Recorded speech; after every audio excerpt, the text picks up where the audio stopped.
Dear brothers and sisters, Assalamu alaikum wa rahmatullah. Wa alaikum assalam. Today, inshallah, we start our program by recitation of a few ayah of Quran Azim Sha'an from Surah Al-Baqarah in verses 151. And I request all brothers and sisters, could you please say loud salawat? Allahumma salli ala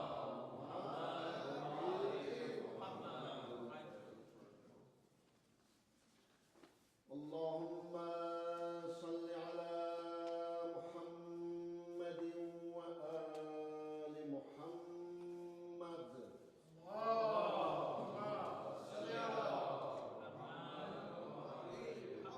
أعوذ بالله من الشيطان الرجيم. بسم الله الرحمن الرحيم. فاذكروني أذكركم واشكروا لي ولا تكفرون. يا أيها الذين آمنوا استعينوا بالصبر والصلاة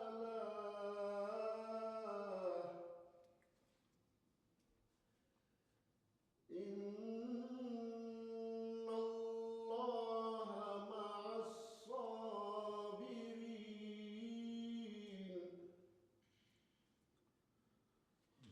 ولا تقولوا لمن يقتل في سبيل الله أموات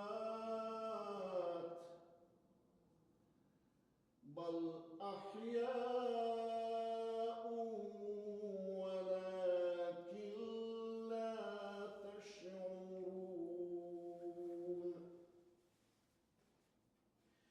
ولنبلونكم بشيء من الخوف والجوع ونقص من الأموال والأنفس والثمرات وبشر الصابرين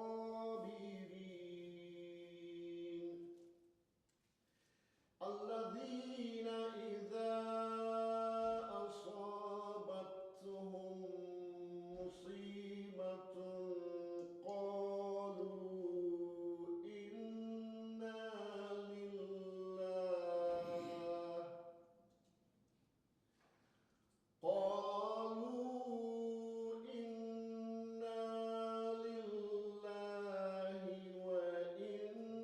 وإنا إليه راجعون.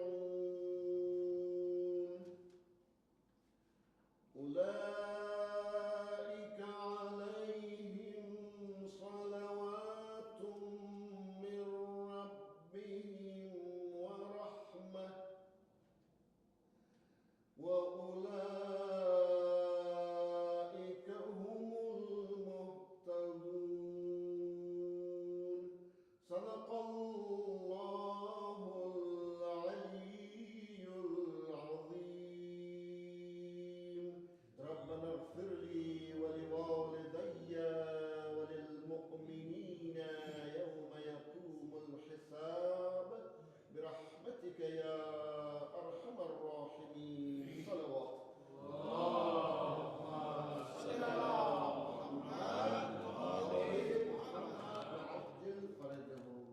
MashaAllah, brother Alizade. Baradigar salawat. Allahumma salli ala Muhammad wa ali Muhammad wa ajil farajahum. We are marking the tragic death anniversary of our Mawla, Commander of Faithful, Ali ibn Abi Talib alayhi salam.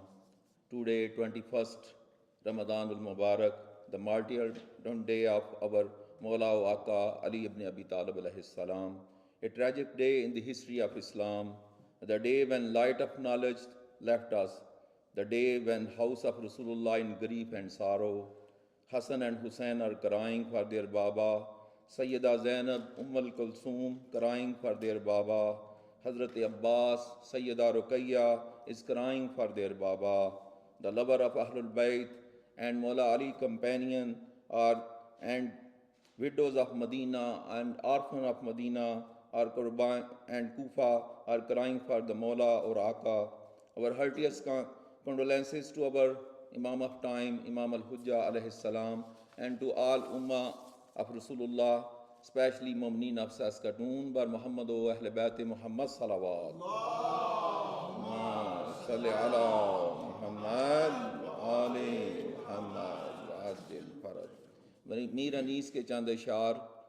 مسجد میں گئے بحر عبادت شاہ ابرار، جب سجدہ اول میں گئے حیدر کرار، قاتل نے لگائی سر پر نور پر تلوار، سر ہو گیا دو ٹکڑے محمد کے وسیع کا، پھر دوسرے سجدے کو اٹھانا سر علی کا، دریا کی طرح ہوں زخموں سے جاری، مسجد میں تڑپنے لگا وہ عاشق باری، افلاک پہ سر پیٹ کے جبریل پکارے، فریاد ہے ظالم نے ید اللہ کو مارا، چلاتے تھے بیٹوں کی کمر توڑ چلے آپ، دکھ سہنے کو دنیا میں ہمیں چھوڑ چلے آپ، بیٹوں کے جو رونے کی صدا کان میں آئی، تھے گش میں مگر چونک کے آواز سنائی، کیوں روتے ہو کیوں پیٹ کے دیتے ہو دوائی، ہوتی نہیں کیا باپ کی بیٹوں سے جدائی، تھا تنگ بہت فرقہ ادا کے ستم سے، دنیا کے میں اب چھوٹ گیا رنجو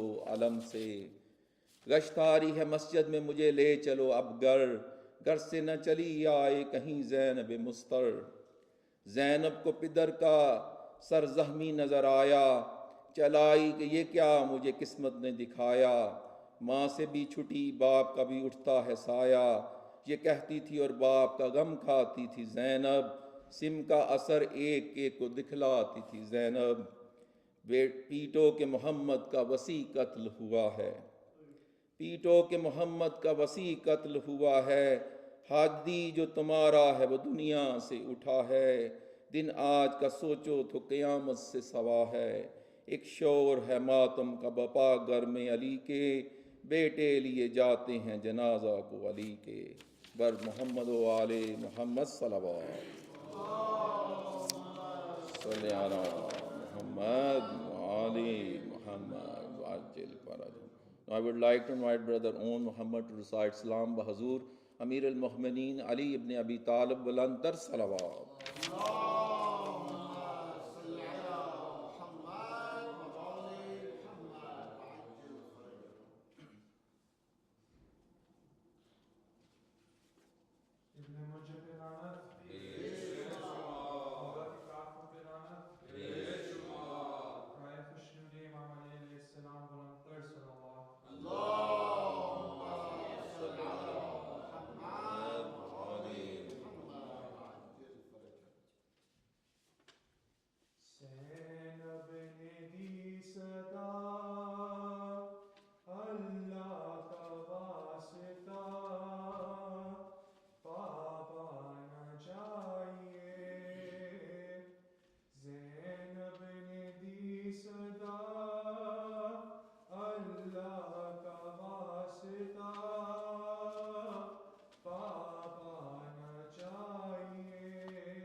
چھوٹا بھی ہے سن، کیسے اٹھائے گا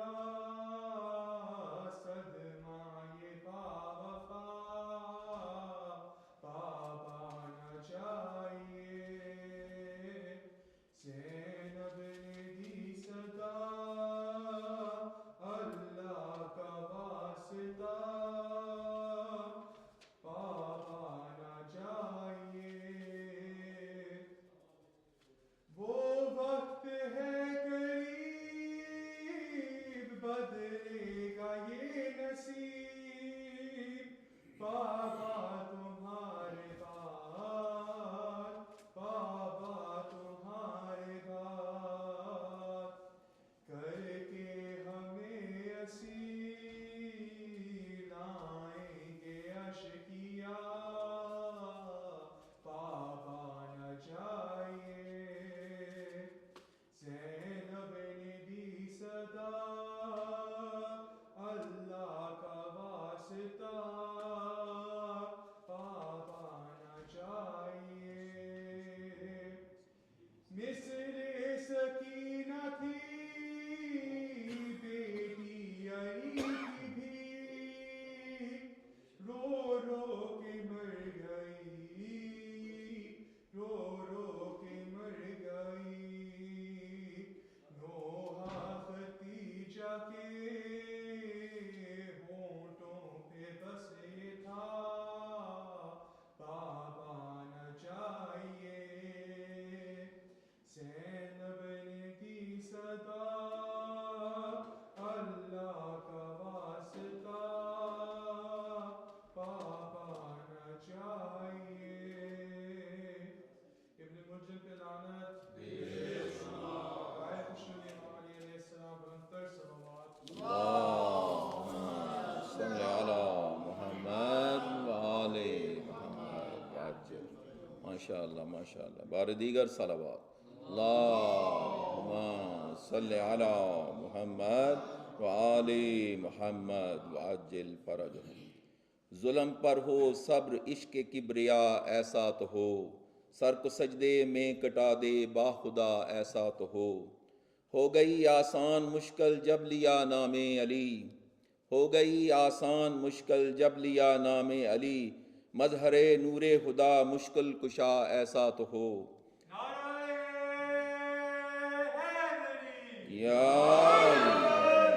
ڈوبتے ہی ڈوبتے اسلام کی کشتی بچی، جان دے کر جو بچا لے نا خدا ایسا تو خیبر و خندق و احد و صفین ہر جا کامیاب، سر کیا ہر جنگ کو دستے خدا ایسا تو پر محمد و اہل بیت محمد صلوات۔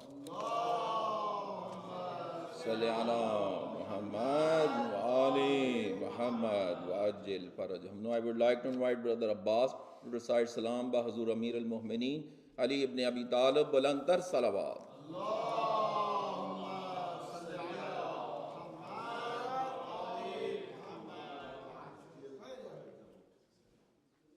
مل کے درود پڑھ دیں محمد والے محمد۔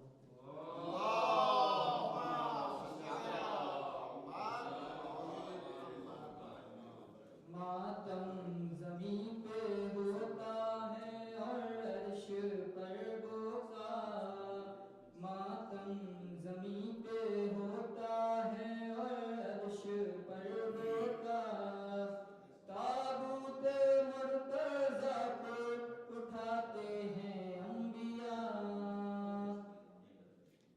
ماتم زمین پہ ہوتا ہے اور عرش پر بوکا،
میں ریکویسٹ کروں گا ذرا اپنی ریسائٹیشن کو شارٹ رکھیں کیونکہ ہمارے پاس ٹائم بہت کم ہے. Now I would like to invite Brother Star Shah to recite Salam Bahazur Amir al-Mu'mineen Ali ibn Abi Talib Balantar Salawat.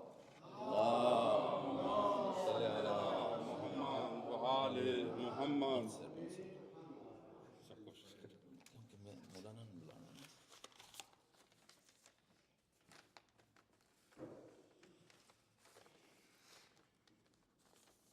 اے روزہ دارو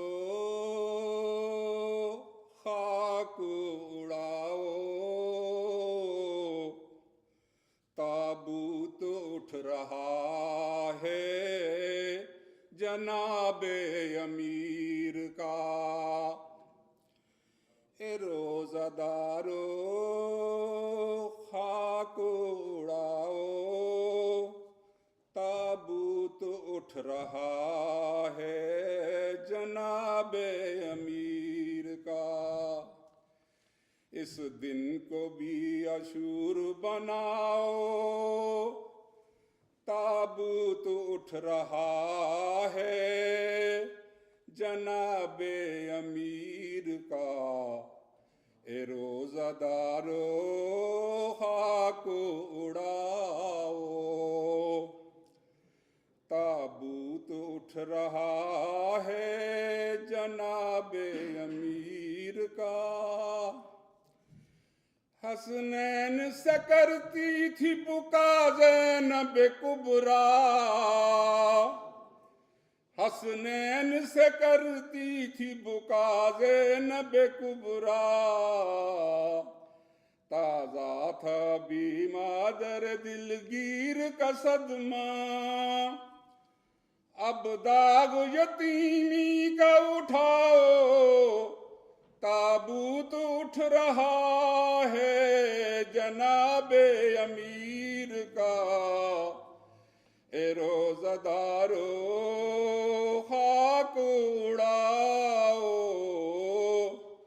تابوت اٹھ رہا ہے جناب امیر کا.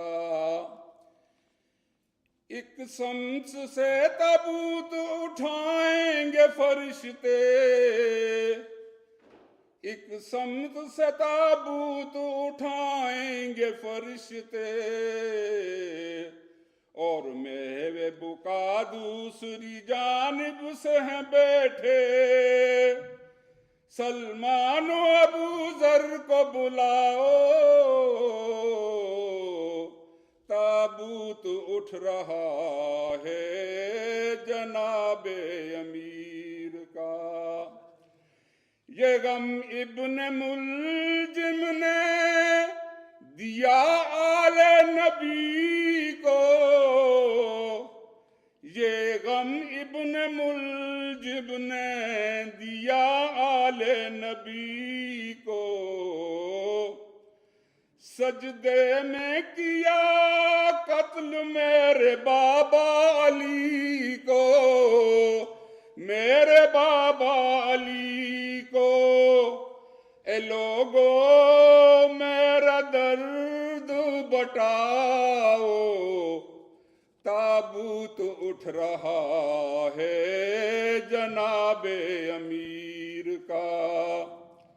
اے روزہ دارو خاک اڑاؤ تابوت اٹھ رہا ہے جناب امیر کا جناب امیر کا. اللہم صلی علی محمد وآل محمد. Now I would like to invite Brother Haider Abbas to recite Salam Bahazur Amir al-Mu'mineen Walantar Salawat.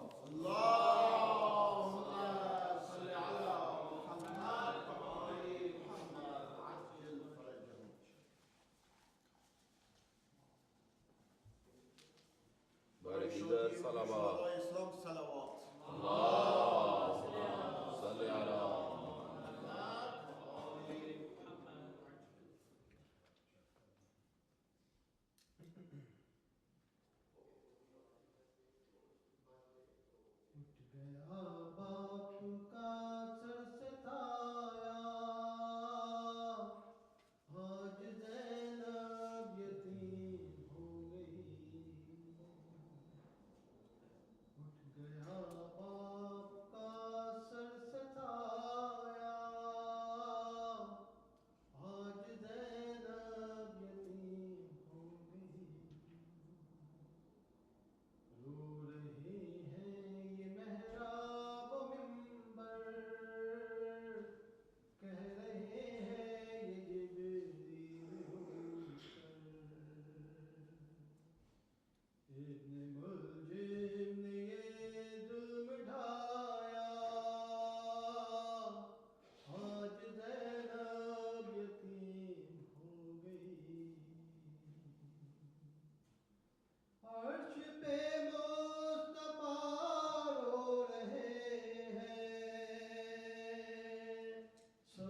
अपनी बीबी को पुरसा आज ज़ैनब यतीम हो गई उठ गया बाप का सर से साया आज ज़ैनब यतीम हो गई इधर मुझे बुलाना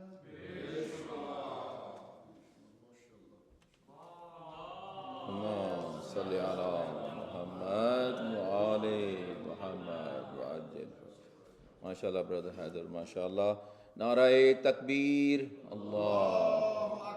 Narae Risalat, Narae Haidari, Labbaik Ya Ali, Labbaik.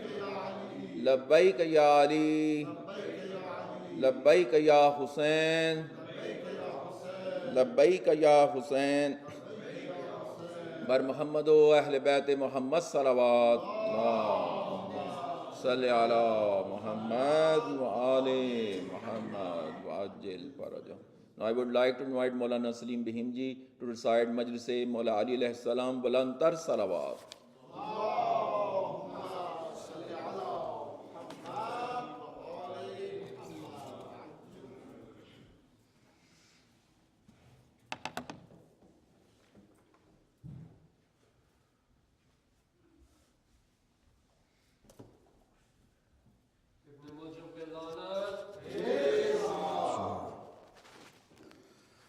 صلوا على محمد وآل محمد.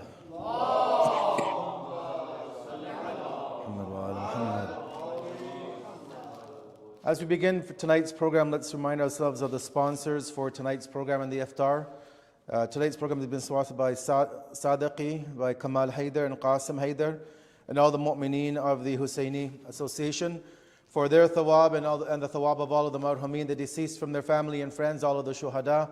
Surah Mubarakatul Fatiha with 3 times Surah Ikhlas, but before that one salawat upon Muhammad wa Ali Muhammad. Allahumma salli ala Muhammad wa Ali Muhammad wa Ali Muhammad. Bismillahir Rahmanir Rahim. Alhamdulillahi Rabbil Alameen. Ar-Rahmanir Rahim. Maliki Yawmiddin. Iyyaka na'budu wa iyyaka nasta'in. Ihdina as-siratal mustaqim. Siratal ladhina an'amta 'alayhim.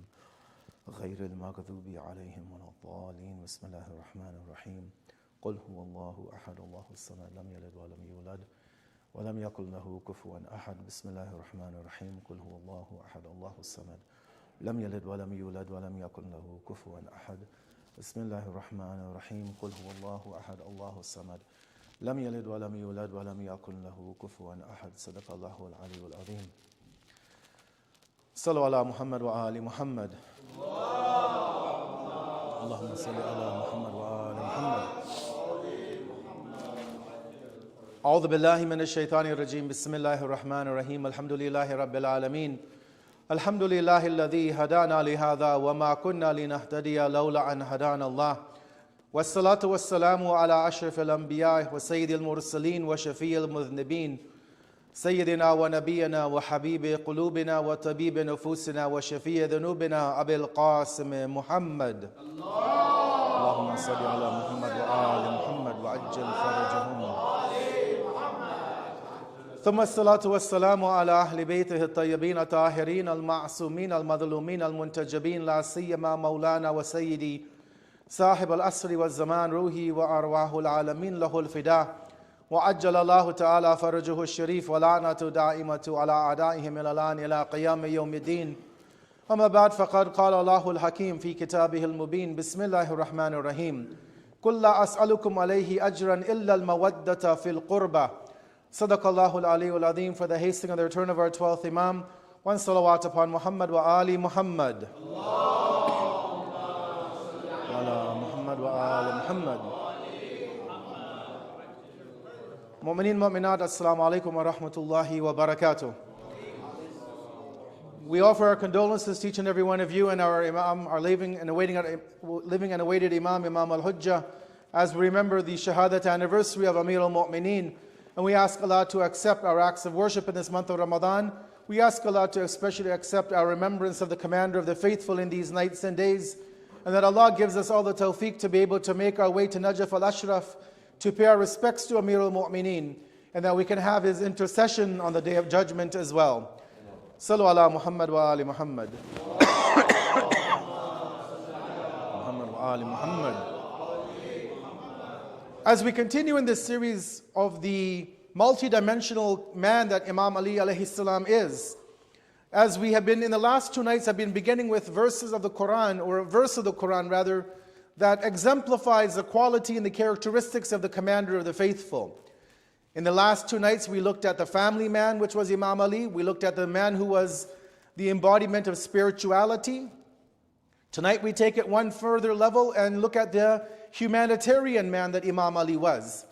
But that verse that I began with, where Allah says, قُلْ لَا أَسْأَلُكُمْ عَلَيْهِ أَجْرًا إِلَّا الْمَوَدَّةَ فِي الْقُرْبَى. This is a very famous verse, I'm sure that we have all read hundreds if not thousands of times. This comes in chapter number 42, Surah Shura, verse number 23.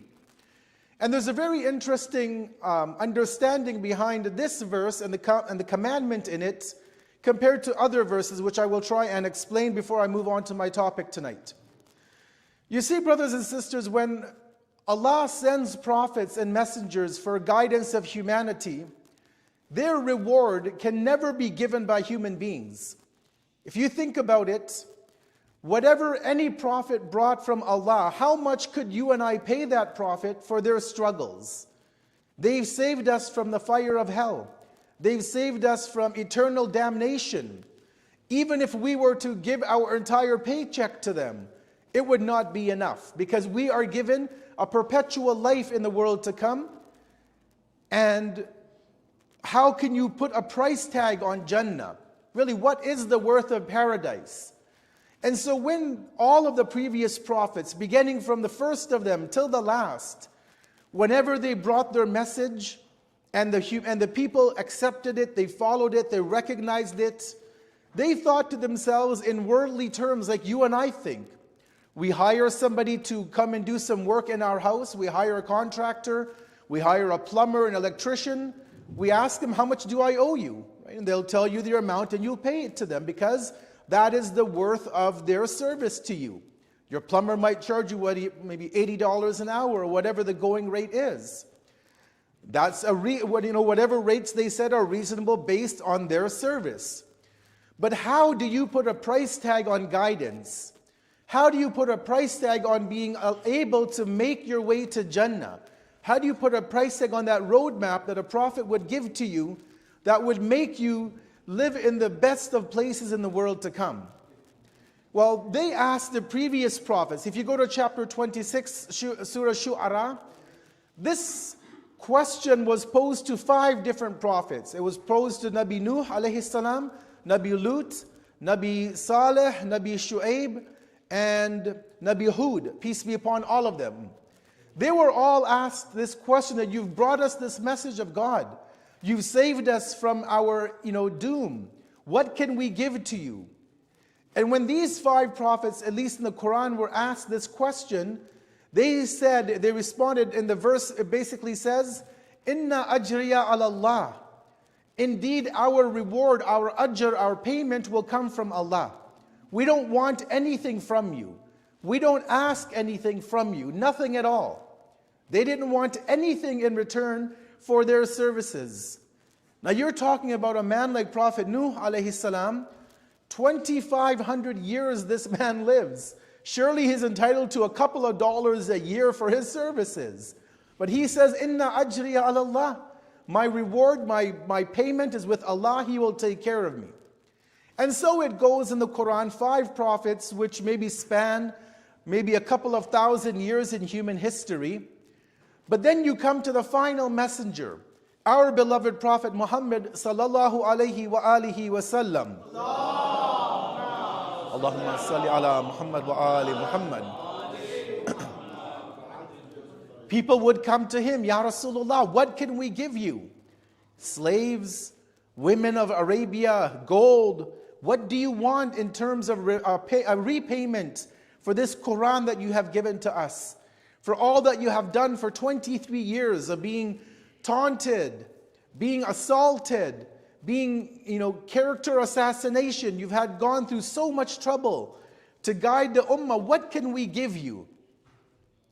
And Allah told the Prophet in chapter 23, as I said, what to respond to these people. Rather, in chapter 42, Allah told the Prophet what to tell them. And as we know that Allah puts words into the mouth of the Prophet, He will tell the Prophet many times, Qul, say to the people. We see that in the 4 quls at the end of the Quran, Surah Kafirun, Surah Ikhlas, Falak and Nas. Allah tells the Prophet, say to the people. And many other times, thousands of times in the Quran, Allah will tell the Prophet, Qul, say to them. So this question comes, and what does the Prophet say? What is the ajr, what is the reward that Allah expects the ummah to give the Prophet? It's not in dirhams and dinar. It's not in gold and silver. The verse says, قُلْ لَا أَسْأَلُكُمْ عَلَيْهِ أَجْرًا. I ask you no ajr, no reward, no payment. Illa, except for something. There is something the Prophet is being told to say. Illa mawaddata fil qurba. Except that you have what he calls mawadda fil qurba. Now, unfortunately, as I've been mentioning many nights in the tafsir series, that when you read the Quran in Arabic or the translation, you're left with a very confused state sometimes, when you go to the translation at least, not the Arabic. Because this verse, if you look online, it has some very, very weird translations that Muslims have rendered it as. Some translators say mawaddata fil qurba means you should love your mother and father and your cousins and your family members. Now, what relationship does that have to the message of the Prophet that you should love your family? Would anybody come into Islam and hate their family? Other ones bring very strange theories of love of humanity and love of society. But really, the only way that you and I can understand such ayat, which they're not mutashabih, they're not ambiguous, but the wording Allah has used is unique. The only way you and I can understand the meaning of such ayat is when we go to the hadith. Actually, even if I go a step back, you go to other ayat of the Quran. Did Allah use qurba in another way in the Quran? If not, then we go to a hadith. And we look in the hadith, did the companions ever come to Rasulullah and ask him, Ya Rasulullah, we understand that this mission of yours was taxing, was difficult. What is this reward you're asking us for? And this is where we see we have multiple hadith by all Muslims. As I've been saying many nights that, we have many commonalities amongst the Muslim ummah and ayat of the Quran and their interpretation. So for example, when this verse is spoken about, Ibn Abbas, the cousin of the Prophet, a very well-known companion of the Muslim Ummah. He was very close to Imam Ali, very close to the Prophet. He's known as the Mufassir, the commentator of the Quran. There are multiple hadith from him. And I'll give you one example. There's the book which I've mentioned before by Al-Hakim Al-Haskani, a Sunni scholar who wrote a very beautiful 2-volume book called Shawahid At-Tanzil, where he gathers all of the ayat about the fadilat of Ali Muhammad alayhim as-salam, the family of the Prophet. That is Ali, Fatima, Hassan and Hussein alayhim as-salam. Allahumma salli ala Muhammad wa ali Muhammad. And when he gets to this verse in his volume 2 of Shawahid At-Tanzil, he quotes multiple hadith, not just one or little bits here and there. He quotes multiple traditions that when Ibn Abbas comes to Rasulullah and he says, Ya Rasulullah, this verse, who is your qurba, that we are ordered to have mawadda fil qurba? Who are these individuals? You know what he said? He said, this is Ali, Fatima, and their children. Nobody else. There was nobody else in any of the hadith. You can go through them for yourself, volume 2, and look at the hadith he quotes. It was always about these people, Ali, Fatima, Hassan and Hussein alayhim as-salam, that their love, their following them, having love for them, is what Allah wanted as a return. He didn't want us to give the Prophet gold and silver and build him a mansion in Medina and give him slaves and servants. No, he says, all I want for you is to love these individuals. It's not too much to ask to love the family of the Prophet, is it? But yet, Bibi Fatima, she's attacked and killed. Where is the love for her? Instead of love, she had whips, against her. Instead of having bracelets of gold, she had a whip on her wrist with scars around her wrist instead of a bangle of gold. Imam Ali, what we're marking today, his shahada. Instead of a crown on his head, he had a sword on his head, which split his skull open. And we know what they did to Imam Hassan. His own wife poisons him. Instead of giving him a nice cool drink on a hot day to quench his thirst, she gives him poison that rips up his insides. And we know Karbala, what happened, brothers and sisters. Rather than Abu Abdullah being given the authority to rule the ummah that Allah wanted him to have, he was given hundreds and thousands of arrows and rocks and swords against his body, till it was left in pieces on the plains of Karbala. This isn't mawadda fil qurba. This is the complete opposite, the complete antithesis of love for the family of the Prophet.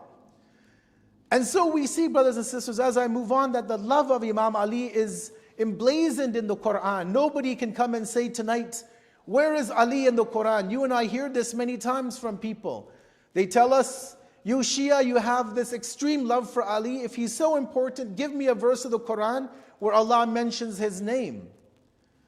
And I would turn around and say, well, show me any companion in the Quran whose name is mentioned. Other than Zayd, the adopted son of the Prophet, nobody else is mentioned in the Quran. Even the Buzurgan of the Sahaba, they're not in the Quran.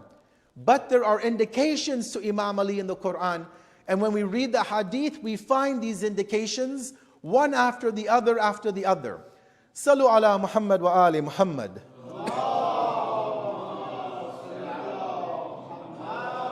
Ali Muhammad.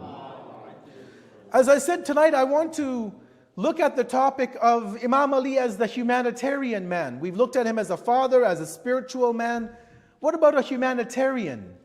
You know, in the world today, being a humanitarian is what people are looking to do. They want to get their name known in society, leave this legacy. Maybe like some people, they want to win a Nobel Prize for doing some great, service and contribution to humanity. But how did Imam Ali live the life of being somebody who cared for others more than himself? And this is something difficult in our era because we're worried about our self-image, what can I do for myself? How can I leave a legacy for myself? But Imam Ali alayhi salam was a man who far, transcended himself. He wasn't into selfies. It wasn't about him as a man. It was about what he could do for society. So even when he took on the Khilafat after the death of Uthman, he was clearly quoted as saying that this Khilafah means nothing to me. Right? He would tell Ibn Abbas, one day he was stitching his shoes. Right? Imagine he's the Khalifa, and he could just go to the local shoe store and buy a pair of shoes, and he's sitting there fixing his own shoes. And he asks, Ibn Abbas, what is the worth of these shoes to you? And he's like, maybe a couple of, a dirham or a couple of silver coins.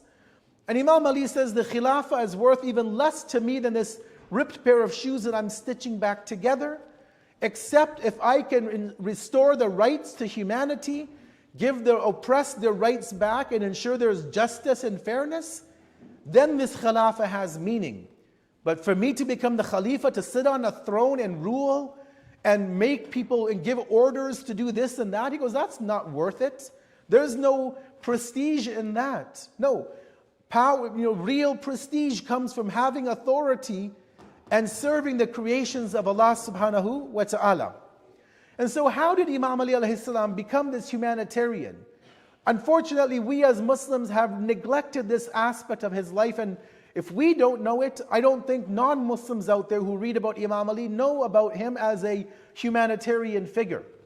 So I'm going to give you maybe 2 or 3 examples tonight. One of the things that is being talked about in the world, and in Canada even, is what they call a basic living wage. Hopefully you've heard of this term before, a living wage. You have minimum wage, which is about $12 in Saskatchewan, if I'm not mistaken.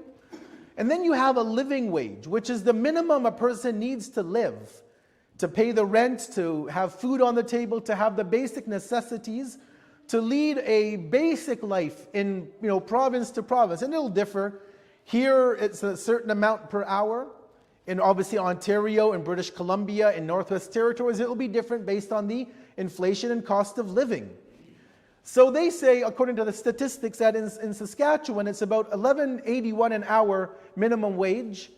They say that you need to make a minimum of $16 working a full-time job to be able to just live, just to survive. That doesn't include, all of the perks of life. That's just to put food, clothing, and shelter above your head. And there's a huge, disparity from $12 to $16, and maybe even more. Now with COVID hitting and a 6% or 7% inflation rate in Canada, many people can't afford to put food on the table. Canadians, and I would even say Muslims, are in that category as well. And so this has been a talk in the last only few years, I would say, in Canada and around the world. 20, 30, 40 years ago, we never heard about this. But this is actually something, brothers and sisters, that Imam Ali implemented in his government, at least within the city of Kufa, that we know about. Maybe beyond Kufa as well, I don't know. But he implemented a living wage. He wanted every human being, not Muslim, not Shia, every citizen of Kufa and of the Muslim Ummah to at least have the basic necessities of life. That's not too much to ask when you have people who are spending millions of dollars on 3-minute trips to space on a rocket, and then you've got people in that same country who are going to food banks, or worse, they're going to garbage cans to get food, and all human beings are looking for is a decent life. And Imam Ali alayhi salam in Najul Balagha, he has a quotation where he is quoting what him and his government were able to do. He's not boasting about it like a politician of today would. And go for a photo op and go and see something and have the media follow you and promote you as a great politician. No, but he's showing us what he was able to do with the cooperation of his government officials, because it involves everybody. Not just the government, but even the officials that the government employs. So in Najul Balagha, he's quoted as saying, "There was not a single person in all of the city of Kufa except that they led a comfortable and carefree life. And in the minimum, he says, the most modest of people had enough wheat, a roof over their heads, and clean, drinkable water." What else do you need? If you have water to drink, you have grain to make your bread, and you have a roof over your home, the basic necessities 1400 years ago, you didn't need anything else. There was no TVs and computers and vacationing and all that, so you just needed the basics. And Imam Ali says we were able to provide that to the people of Kufa. Now, granted, he didn't have a country as big as Canada, 42 million people, from coast to coast to coast. But I would say that if our government has money to give to foreign countries for weapons in the tunes of millions of dollars, and arm illegitimate regimes in the Middle East and give them weaponry and loans and debt forgiveness and all of these things that we always constantly do, that we don't have money to provide a local resident of Saskatoon, let's say, with a roof over their head, that they have to sleep outside in the middle of minus 40-degree weather in the winter. Governments say we don't have money for education, for food for children, for this and for that. But we have money to build bombs and to provide weaponry to other countries. It shows us that our priorities, brothers and sisters, not our priorities, but our governments around the world, and this is both the so-called Muslim countries and non-Muslim countries, our priorities aren't in order. And that's why when the former Secretary General of the United Nations, Kofi Annan, when he told the Arab nations that you need to listen to Imam Ali for good governance, and he recommended the letter that he wrote to Malik al-Ashtar, letter 53, if I'm not mistaken, of Najul Balagha, Kofi Annan was blunt. He says, you Arabs need to follow your Imam. You claim Imam Ali as your fourth Khalifa, fine. Then follow him. And he told them, you need to follow this letter of guidance, because he recognized that Imam Ali alayhi salam has something to offer, at least to the Arabs, if not the world, at least at that time the Arabs. But we know, unfortunately, they haven't accepted that, and they are in the situation where they are today. Sallu ala Muhammadin wa ali Muhammad. Allahumma salli ala Muhammad wa ali Muhammad.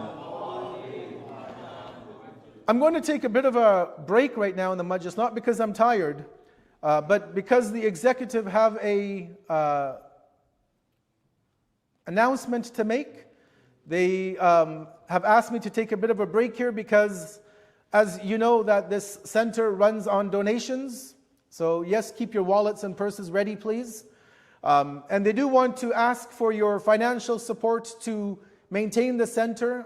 As you have recognized that we're now on the 23rd day of the month of Ramadan, and nobody from the executive, I don't think, have ever come up and asked for a single dollar from anybody, at least officially on the microphone. And so they would like to come and make a brief presentation and to request you in this month of Ramadan, especially today, as we mark the Shahadat of Amir al-Mu'mineen, as these days and nights of Ramadan have an incredible worth and value to them. They would like for all of us to reach into our hearts and to our pockets and to help the community grow, to continue programming, to continue all of the plans and programs that they have. So I'm going to give them the opportunity in a few minutes to speak. And I believe they have a PowerPoint coming up as well. So let's give them the opportunity to come up and speak with 3 loud salawat upon Muhammad wa Ali Muhammad. Allahumma salli ala Muhammad wa Ali Muhammad.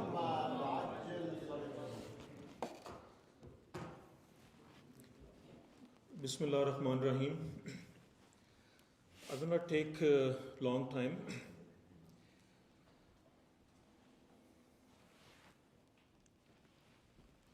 Salawat. Allahumma salli ala Muhammad wa Ali Muhammad wa ajil farajahum. You know,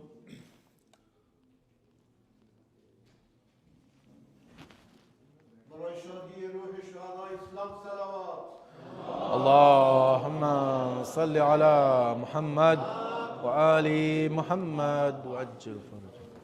Because after that we have only 40 minutes, so make it short. Okay, sure. few days ago, one of our very respected brother, I was standing close to the front door, and he asked me one question. Brother Zahid, right now you're not the president, so why you're standing here? Right now it's somebody else's turn. So I gave the answer to him. Brother, we are Khudam Imam Hussain, and there is no any end term for Khudam Imam Hussain. Whenever Imam Hussain need for us, inshallah, we should be available. And this is my honor. The Courage management, again, they told me you should give the presentation, and that's why I'm here. And the second thing, the presentation which I choose, the few things which we can learn from that one. There's water. Water means independency. If you see the sea, it's meaning independency. With the blessing of Allah, right now we are independent. We are not depending on community centers and other schools that we have to rent out some place. Now, alhamdulillah, we are independent. And the second thing, the plant. When I saw the plant, it's very important lesson I got from the plant. Very important lesson. I believe every person have plant at his home. Every person. And what's the plant need? The plants need water. If you don't give the water to the plant, after a few days, the plant cannot survive. And this Husainiya, this is also a plant. And in this center, even people, they are unable to come. Nobody can say they didn't water to this plant. Even with a single penny, every person has contribution. Every person has contribution. So now the plant is growing. How we can look after this plant? Only if we are putting the water. If water gives a new life of that plant, and we need the water again from you, because without your help, without your support, this plant cannot survive. And the second thing, whenever, it's very common example, if anybody invites you at your home, every person buys something, it's gift, and they bringing to that host. And for example, after end of the program, maybe host, maybe husband, maybe wife, they discuss with each other, okay, do you know that person which thing he brought today? That person which thing he brought today? Maybe they make some list. You know, if anybody didn't bring anything, how they will feel? And which kind of impression they have of that guest, because they gave the honor of that guest, and he is not bringing any kind of gift to that host. Which kind of impression that person leave in the heart of that host? The same thing, this is the Imam's house. And we all here on the invitation of Imam. And today, if we're requesting for donation to run Husainiya, and if we're going back our home without giving any donation, did you think what Imam will feel about you, about me? And which kind of impression we will leave on the Imam? Maybe everybody know, if we are not giving anything, which kind of impression Imam will feel. We are claiming that we are Shia and Ahlul Bayt. And the same thing, this is Ramadan. And Allah promised, if anybody give $1, and he will get inshallah 70% back. You know, any person who wants to do this kind of trade with Allah, nobody in this world giving you back 70% back. Nobody. Only Allah can give you 70% back in this world and the other world. And you know how many expense did you know to run our Husainiya? We water, electrician, electrical, energy, internet, insurance, and even if you're putting recycle outside, the person, the companies, they're picking the garbage, and during the summer we have to look after cutting the grass. In winter we have to look after the snow removal. Everything costs dollars. Expense we have. So without your help, we cannot run Husainiya. If you see the power bill in 2021, power and water, it was $5,600. In whole year we paid. Phone and internet, $3,200. Energy, $2,000. Security, insurance. Did you see? Even there is, we would lock the door, but still we have to pay those expenses. We cannot say, okay, we are not using, we will turn on our heat, It's impossible. And if you see the last year, can you go next slide? Last one. Last year we spent for this Husainiya, even it was COVID, but $100,000 was our expense.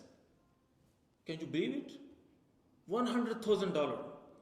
And how we can raise $100,000 to run this Husainiya? We need your help. And if we are, and Maulana, he is mashallah here since 3 months. And every day we have Salatul Maghribain, Salatul Zuhrain, and Jummah. Everything is, we have to pay something. And everybody is wishing that we should have resident Maulana, But here's an example, resident Maulana. Without your help, it's impossible. So I would like to request to everybody, and I want to see who is the first person who will raise the hand and he will get the credit. MashaAllah. $500. One sabad imdad. One Zulfkar. 500 Zulfkar. 500 MashaAllah Bada Saqib. Anybody else? 100. 100. 100 Maulana Salim. 500 MashaAllah Maulana Badr Tasawwur. Badr Hassan Chaudhry 500. And we have target $25,000 because we have to, this is only, we just 3 months gone. We have 9th month we have to run Husainiya, 9th month. Anybody else? 500 MashaAllah Alizadeh. 500 MashaAllah Badr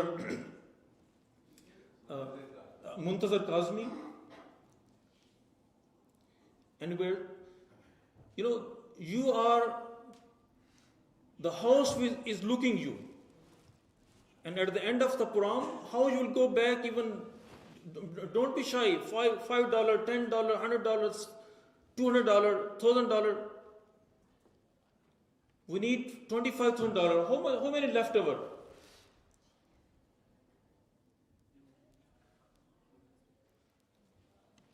Anybody else?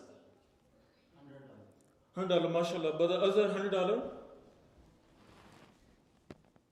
Brother Hassan, Uncle Hassan? 1,000, MashaAllah. 1,000, Uncle Hassan Rizvi. Youth? Anybody coming up from youth? 200.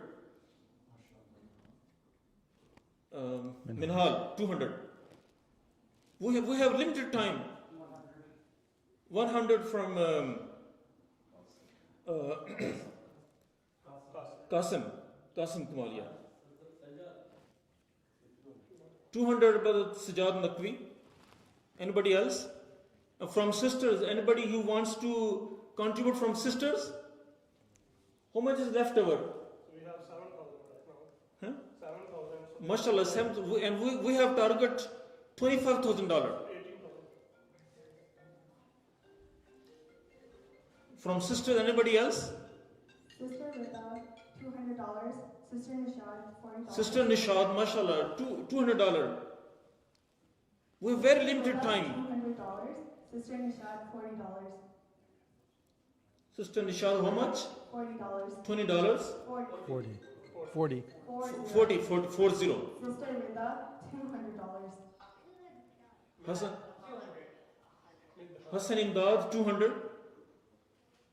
Sister Rita, $200. 200. 200. $200. Sister Rita. Sister Mumtaz. Rida. Anybody else? Sister Maheen and Ramin, $200. Can you repeat the name? Sister Ramin and Maheen. Sister Ramin and Maheen, $200. $200. You, they're both you. MashaAllah, youth girls are coming up. Anybody else? $1,000 from my side.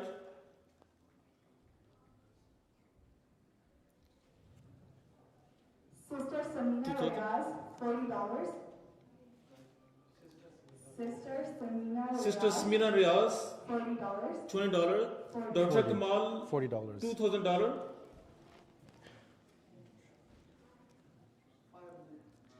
But the Ijaz Hashmi, 500. MashaAllah, it's growing. The plant is growing, MashaAllah. Anybody else? $100? Bilal, $100. MashaAllah, he's guest. He came from USA and he's guest. Anybody else? Is that 100 American or 100 Canadian? $50. I'm sorry, what's the name? Sister Naba Fatima, Sister Naba Fatma. $50. And he is giving American US dollar. And it will be.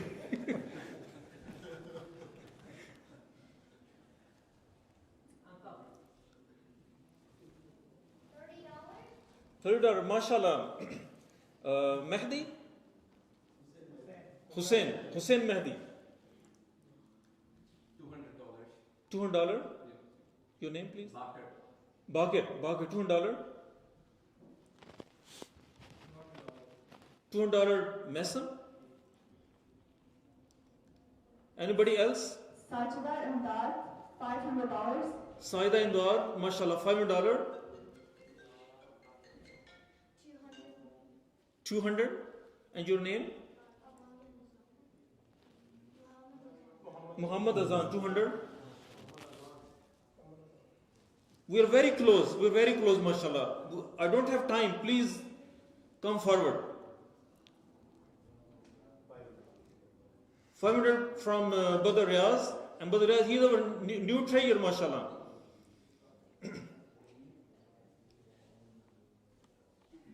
And how much left over for $15,000? How much left over? 12,130. How much? Half 12,000. Okay, we need $3,000 more from sisters. We need $3,000 more. Dr. Adnan? $3,000. Okay, mashallah. Dr. Adnan, $3,000. Salawat. اللهم صل على محمد وآل محمد. Again, salawat for everyone. They contributed in Husseinia, and mashallah, our plant is growing. And I really appreciate those people. They contributed to water Husseinia. Mashallah, may Allah give them award. Thank you much. Sister Michelle, $200. Sister Hanya, $150.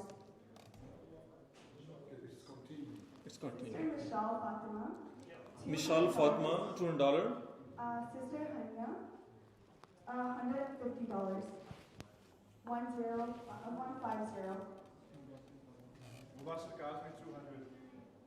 Mubassal Kazmi, 200.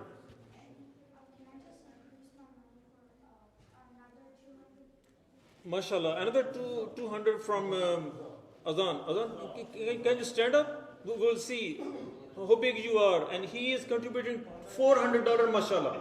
Mashallah. Thank you. Sit down. Okay, mashallah, salawat again for everyone. اللهم صل على محمد.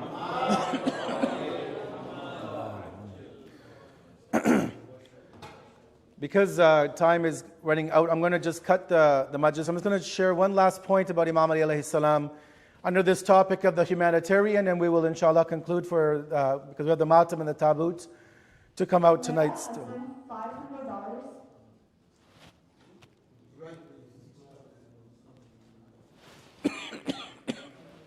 Masuna Kazmi, $500.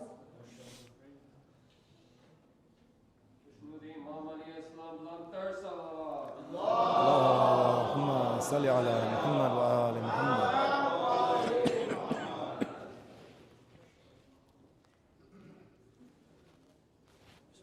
More coming? No? Okay.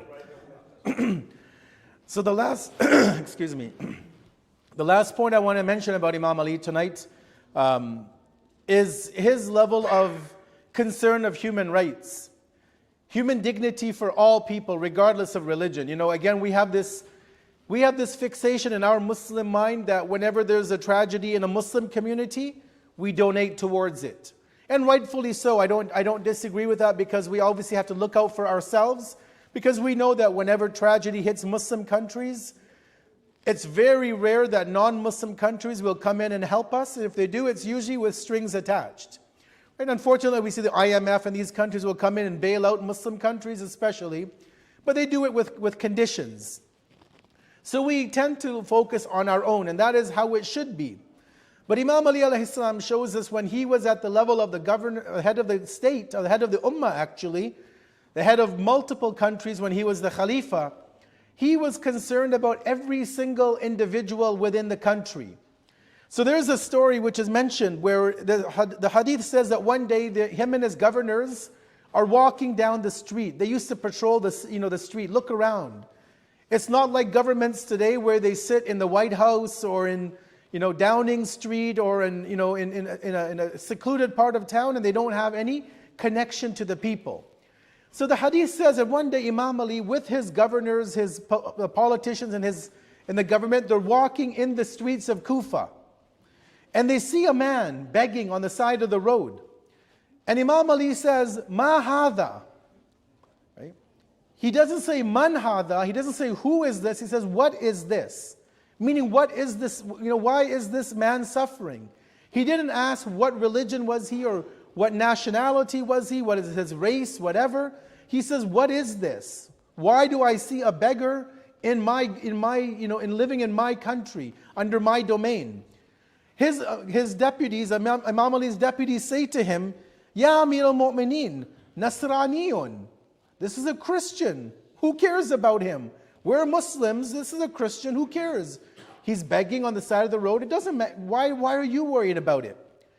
Imam Ali says, you used this man when he was young and he had energy to work in the society, to build the infrastructure, to build the government.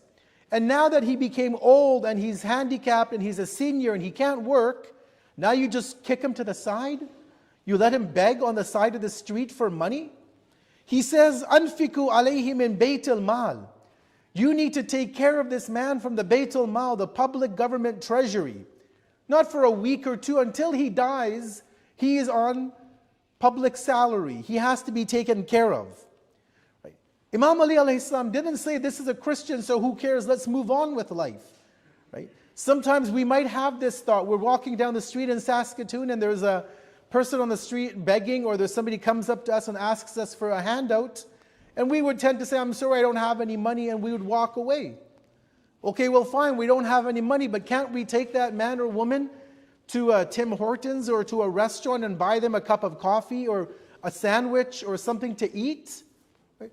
Maybe they don't want money, and maybe we're worried that, if they give them money, maybe they'll go to buy drugs or alcohol or this or that. We will have these thoughts, which we shouldn't, but we have them. But why can't we just take them and buy them some food? Go to a grocery store and buy them, some fruits and vegetables or something that will take them and will give them some nourishment. Right?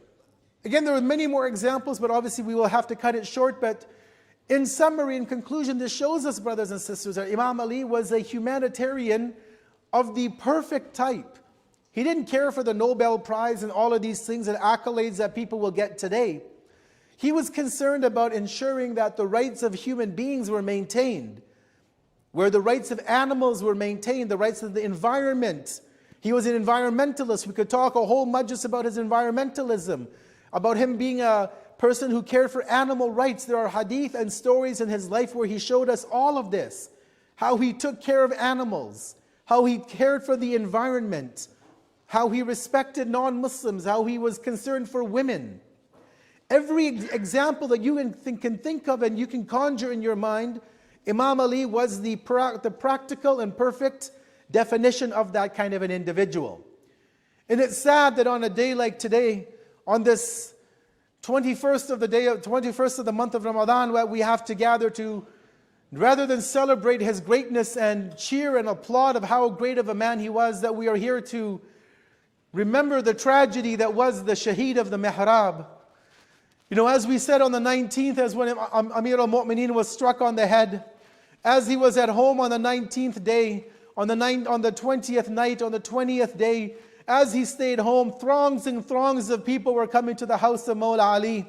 Some of them would ask for an audience, like Asbagh ibn Nubata, and other companions like Hujr ibn Adi would come to Imam Ali's house, and Imam Ali would let them in, and they would make qasidas, they would make poetry, they would have nawhas for Imam Ali, and they would recite poetry and they would cry over Imam Ali. They would see his body was turning from his normal color to a pale yellow complexion as the poison that had gone from his brain continued to go through his body.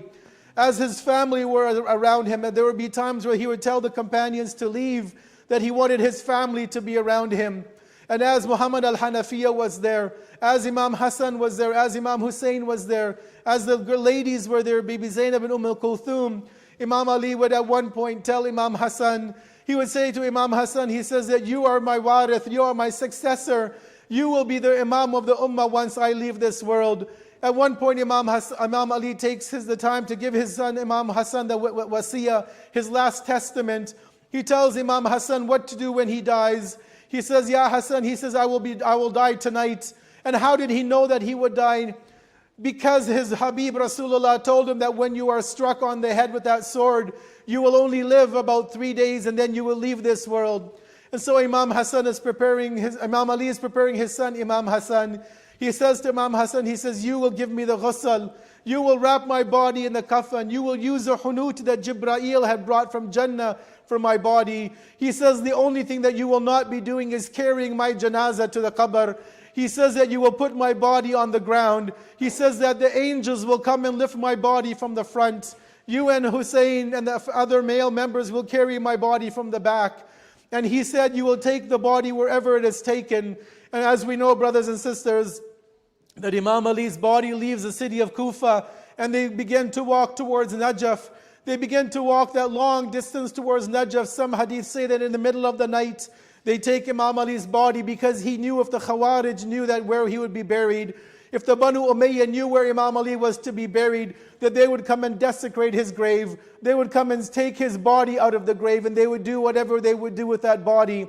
And so he told Imam Hassan, he says, make 4 graves in the city of Kufa and around. Let nobody know where my body would be. Just as he had to bury Bibi Fatima alayhi salam in the darkness of the night. Just as Imam Ali had to make 9 different graves in Medina, so that those people would not take the body of Bibi Fatima out of her grave and disrespect her. He had to do the same thing for his body.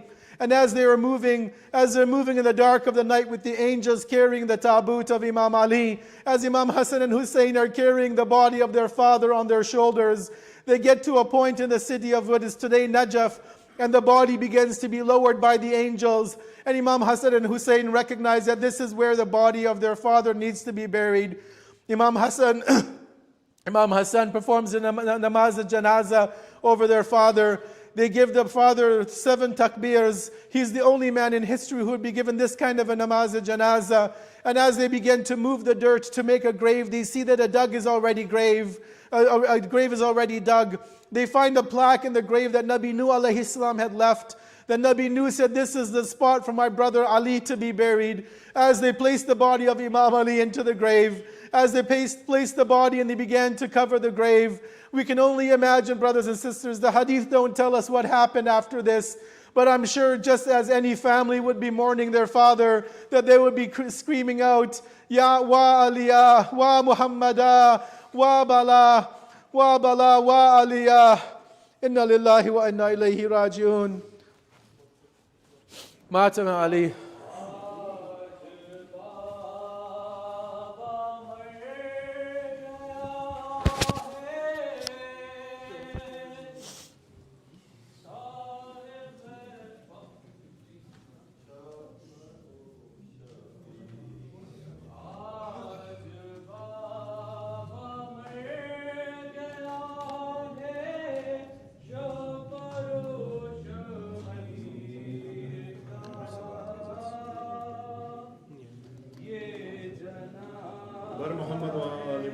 بلند تر صلوات. نکلا ہے جنازہ کوئی اللہ کے گھر سے، افلاک میں ایک شور ہے ماتم کے اثر سے، سر ہے در کرار کا ڈوبا ہے لہو میں، سر ہے در کرار کا ڈوبا ہے لہو میں، یہاں خون ابلتا ہے محمد کے جگر سے، نکلا ہے جنازہ کوئی اللہ کے گھر سے، اندھیر ہے مسجد میں نمازی گیا مارا،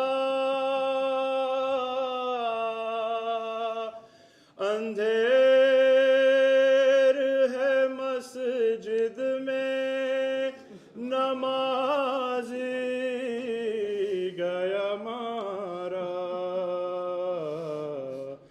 کچھ کم نہیں یہ حشر قیامت کی سحر سے، نکلا ہے جنازہ کوئی اللہ کے گھر سے، پھر خانہ زہرا میں تباہی کا سما ہے، پھر خانہ زہرا میں تباہی کا سما ہے، شاید ہے مسلمان کو عداوت اسی گھر سے،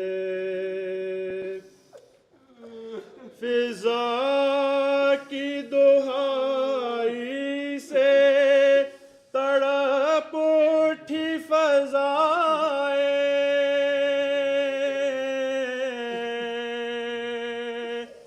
فضا کی دہائی سے تڑپ اٹھی فضائیں، حیدر کا جنازہ جو برآمد ہوا در سے، نکلا ہے جنازہ کوئی اللہ کے گھر سے،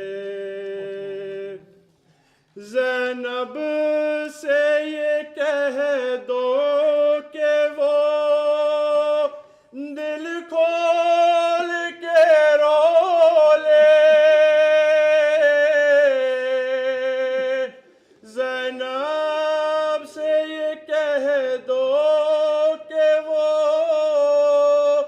دل کھول کے رو لے، شبیر کی ہمشیر ہے رونے کو نہ ترسے، افلاک میں ایک شور ہے ماتم کے اثر سے، نکلا ہے جنازہ کوئی اللہ کے گھر سے. یا علی یا حسین یا علی یا حسین یا حسین یا حسین یا حسین یا حسین یا حسین.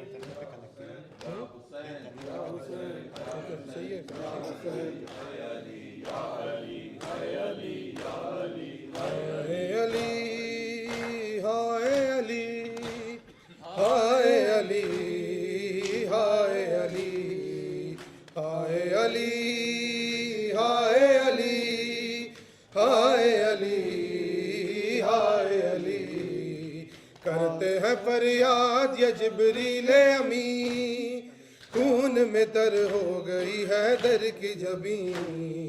ہائے علی ہائے علی ہائے علی ہائے علی. کرتے ہیں فریاد یا جبریل امی، خون میں تر ہو گئی ہے در کی زمین.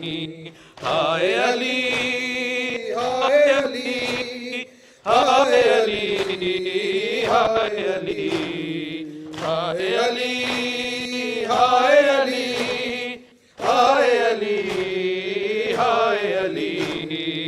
ہائے علی ہائے علی ہائے علی ہائے علی. زینب و کلثوم نے سر پیٹ لیا، کرتے ہیں رو رو کے یہ حسنین پکار. زینب و کلثوم نے سر پیٹ لیا، کرتے ہیں رو رو کے یہ حسنین پکار. کوئی بھی غم اس کے برابر کا نہیں، خون میں تر ہو گئی ہے در کی جبیں. ہائے علی ہائے علی ہائے علی ہائے علی ہائے علی ہائے علی ہائے علی ہائے علی. کرتے ہیں فریاد یہ جبریل امی، خون میں تر ہو گئی ہے در کی جبیں. ہائے علی ہائے علی ہائے علی ہائے علی ہائے علی ہائے علی ہائے علی ہائے علی. خلد میں ماتم ہے فرشتوں نے کیا، بچھ گیا ہے در کے لیے فرش عزا. خلد میں ماتم ہے فرشتوں نے کیا، بچھ گیا ہے در کے لیے فرش عزا. ڈوب گئے ہم میں فلک اور زمین، خون میں در ہو گئی ہے در کی جبیں. ہائے علی ہائے علی ہائے علی ہائے علی. کرتے ہیں یہ جبریل امی، خون میں تر ہو گئی ہے در کی جبیں. ہائے علی ہائے علی ہائے علی ہائے علی ہائے علی ہائے علی ہائے علی ہائے علی. اب نہیں گونجے گی سلونی کی صدا، ہائے محمد کا وسیع مارا گیا. اب نہیں گونجے گی سلونی کی صدا، ہائے محمد کا وسیع مارا گیا. دل کو ابھی تک نہیں آیا ہے یقین، خون میں تر ہو گئی ہے در کی جبیں. ہائے علی ہائے علی ہائے علی ہائے علی ہائے علی ہائے علی ہائے علی ہائے علی. کرتے ہیں فریاد یہ جبریل امی، خون میں تر ہو گئی ہے در کی جبیں. ہائے علی ہائے علی ہائے علی ہائے علی ہائے علی ہائے علی ہائے علی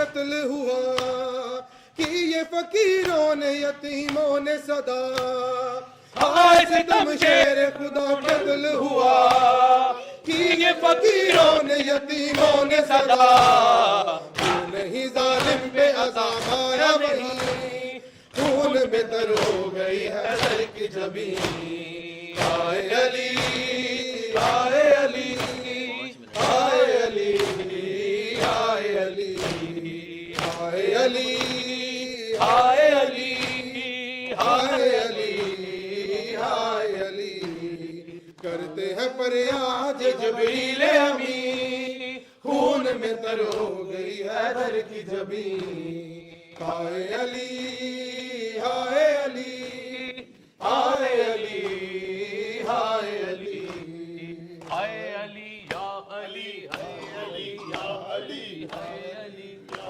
علی ہائے علی ہائے علی یا علی ہائے علی یا علی ہائے علی ہائے علی، رو رو کے علی کیوں لیتے ہیں زینب کا نام مصلی پر، رو رو کے علی کیوں لیتے ہیں زینب کا نام مصلی پر، رو رو کے علی کیوں لیتے ہیں زینب کا نام مصلی پر، رو رو کے علی کیوں لیتے ہیں زینب کا نام مصلی پر، کیا یاد علی کو آیا ہے بازار شام مصلی پر، رو رو کے علی کیوں لیتے ہیں زینب کا نام مصلی پر، رو رو کے علی کیوں لیتے ہیں زینب کا نام مصلی پر، خون جاری تھا زخمی سر سے روتے تھے نمازی صف میں کھڑے، خون جاری تھا زخمی سر سے روتے تھے نمازی صف میں کھڑے، کس طرح نے حسن نے رو رو کر کی فجر تمام مصلی پر، رو رو کے علی کیوں لیتے ہیں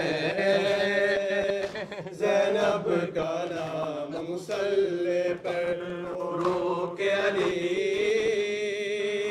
کیوں لیتے ہیں زینب کا نام مصلی پر، کیا ماں کی طرح لینے تم کو مسجد میں چلی آئے زینب، کیا ماں کی طرح لینے تم کو مسجد میں چلی آئے زینب، بابا کو جگا کر دو فضا میرا پیغام مصلی پر، رو رو کے علی کیوں لیتے ہیں زینب کا نام مصلی پر، رو رو کے علی کیوں لیتے ہیں